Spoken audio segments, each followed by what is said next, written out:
நீங்க தடவ சிக்கன் செய்றீங்க அப்டின்னா, இந்த மாரி வறுத்தரைச்ச மசாலால சிக்கன் ஃப்ரை செஞ்சு பாருங்களேன். டேஸ்ட்டு சும்மா சூப்பராவே இருக்கும்.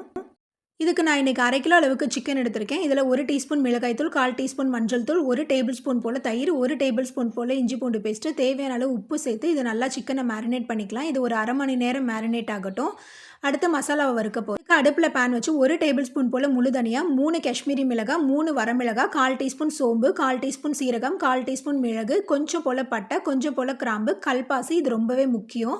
ஒரு கொத்து கருவேப்பிலை சேர்த்து இத நல்லா மிதமான சூட்ல நம்ம வறுத்து எடுத்து இத மசாலாவா அரைச்சு எடுத்துக்கலாம். இப்ப அடுப்புல நான் மண் சட்டி வச்சிருக்கேன். எண்ணெய் ஊத்தி 2 மீடியம் சைஸ் வெங்காயம், 1 டேபிள் ஸ்பூன் போல இஞ்சி பூண்டு பேஸ்ட் சேர்த்துக்கிறேன். சேர்த்துட்டு இதோட பச்சை வாசனை போற அளவுக்கு நல்லா வதக்கிக்கலாம். இது வதங்குனதுக்கு அப்புறமா நம்ம மேரினேட் பண்ணி வச்சிருக்கிற சிக்கன சேர்த்து இத நல்லா கலந்து விட்டுக்கலாம். கலந்து விட்டுட்டு இப்ப இதில கொஞ்சம் தேவையான அளவு உப்பு சேர்த்துக்கலாம். ஆல்ரெடி நம்ம மேரினேட் பண்ணும்போது உப்பு சேர்த்துருக்கோம். அதனால பார்த்து சேர்த்துக்கோங்க. இப்ப வந்து தண்ணி எதுவும் ஊத்த வேண்டாம். சிக்கன மூடி போட்டு ஒரு 1/4 மணி நேரம் ஸ்லோ ஃப்ளேம்ல குக் பண்ணிக்கலாம். பண்ணிட்டீங்கன்னா, சிக்கனே தண்ணி விட்டு இந்த அளவுக்கு இருக்கும். இப்ப அதுக்கப்புறமா நம்ம அரைச்சு வச்சிருந்த இந்த மசாலாவ வந்து இதில சேர்த்துக்கலாம். சேர்த்துட்டு மறுபடியுமே மூடி போட்டு ஒரு 5 மினிட்ஸ் வச்சிருக்கலாம். அவ்வளோதான் சூப்பரான சிக்கன் வறுவல் வந்து ரெடி ஆயிடுச்சு. இந்த மாரி நீங்களுமே ட்ரை பண்ணி பாருங்க. எப்படி இருந்தது அப்படின்ட்டு எனக்கு கமெண்ட் பண்ணுங்க. இந்த வீடியோ உங்களுக்கு பிடிச்சிருந்துச்சுன்னா லைக் பண்ணுங்க, ஷேர் பண்ணுங்க. மறக்காம நம்மளுடைய எயிட் குக்கிங் சேனலுக்கு சப்ஸ்கிரைப் பண்ணுங்க.